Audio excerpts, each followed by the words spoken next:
Halo semuanya, saya Adinda Aisyahni Permana. Saat ini saya sedang berada di Pondok Pesantren Aminul Ummah, tepatnya di Kecamatan Wanaraja, Kabupaten Garut, Jawa Barat. Pondok Pesantren Aminul Ummah ini memiliki program kurikulum yang berbeda dengan pesantren lainnya. Pondok pesantren ini memiliki program kegiatan literasi dan klub kreatif. Kurikulum merupakan suatu hal yang penting di dalam dunia pendidikan, baik itu di sekolah umum maupun di pesantren. Lantas, apa sih yang membuat pesantren ini memilih untuk kurikulum yang berbeda dengan yang lain? Juga bagaimana cara pesantren Aminul Ummah ini dalam menjalankan dan menerapkan kurikulumnya kepada santri generasi baru untuk masa depan pesantren Aminul Ummah ini. Kalau kalian penasaran dan ingin tahu jawabannya, ikuti saya sampai akhir kegiatan ya. Tapi sebelum itu, saya ingin mengajak kalian melihat suasana terlebih dahulu di sekitar pesantren Aminul Ummah. Yuk! Seperti yang kalian lihat, suasana di sekitar pondok pesantren Aminul Ummah ini cukup nyaman dan bersih. Terdapat gedung-gedung untuk para santri dan santriwati tinggal dan ruangan belajar untuk menuangkan minat dan bakat mereka. Nah, kali ini saya sedang bersama dengan Bapak Sabik selaku komite di pesantren Aminul Ummah ini. Kali ini saya akan berbincang tentang penerapan kurikulum dan bagaimana cara penerapannya kepada generasi santri baru untuk di pesantren Aminul Ummah ini. Bapak, Aminul Ummah ini diketahui menerapkan program kurikulum kegiatan literasi dan klub kreatif. Yeah. Nah, hal itu sangat unik dan sangat menarik perhatian karena berbeda dengan pesantren lainnya. Untuk itu, mengapa Bapak menciptakan program tersebut di pesantren ini? Sebenarnya sih nggak berbeda dari yang lainnya ya, tapi berusaha untuk bisa saling melengkapi gitu. Soalnya kan pesantren kan pasti punya tipikal masing-masing ya, tiap pesantren. Sekarang banyak ada pesantren tahfidz ada gitu kan, pesantren yang khusus ke kitab-kitaban juga ada gitu. Nah, kita coba mencari suatu hal yang itu bisa melengkapi antara hafalan dan perkitaban gitu. Jadi kan di wilayah bacaan literasi gitu kan sama klub kreatif. Selanjutnya, mengacu pada kurikulum tersebut, apakah pesantren Aminul Ummah ini menerapkan salah satu teori sosial dalam menciptakan pesantren yang seperti sekarang ini? Cuman kalau kami di sini ya nyomot teori yang dalam artian menyesuaikan dengan konteks yang ada di sini tuh bakal kayak apa sih gitu kan.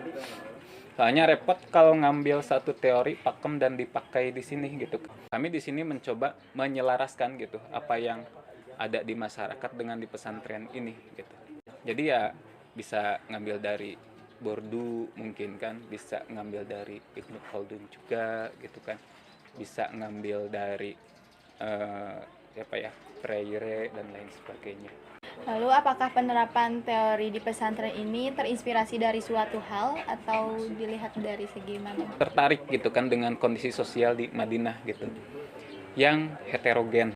Ya kita tahu ya di Madinah itu Islam ada gitu kan, Yahudi ada gitu kan, penyembah roti ada gitu kan, tapi mereka hidup rukun gitu kan. Dalam artian ya lakum dinukum waliyadin, antara aku dan kamu untuk wilayah keyakinan itu privasi masing-masing gitu, tapi untuk wilayah kebersamaan itu masalah kita bersama gitu kan. Lalu bagaimana cara Bapak merealisasikan program kurikulum kegiatan literasi ini yang terlihat lebih bebas berekspresi dan aturannya tidak terlalu ketat gitu dalam segi aturan?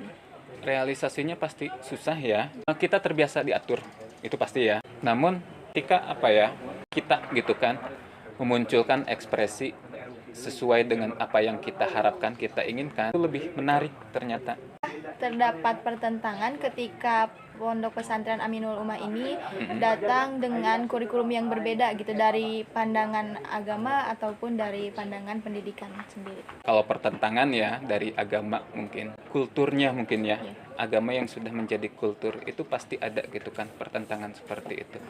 Apa yang ingin dibentuk oleh pesantren Aminul Ummah ini kepada santri atau santriwati generasi baru ke depannya? Mungkin salah satu fungsi sekolah ya untuk seperti itu juga gitu kan, untuk mencetak pembentukan dan lain sebagainya, menyesuaikan dengan apa yang diinginkan.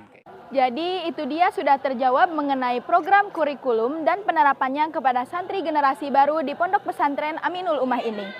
Ternyata program kurikulum, kegiatan literasi, dan klub kreatif ini sangat bermanfaat bagi santri dan santriwati karena santri dan santriwati bisa mengembangkan minat dan bakatnya sehingga tidak menjadi sia-sia. Sampai sini saja kegiatan bersama saya. Terima kasih dan sampai jumpa.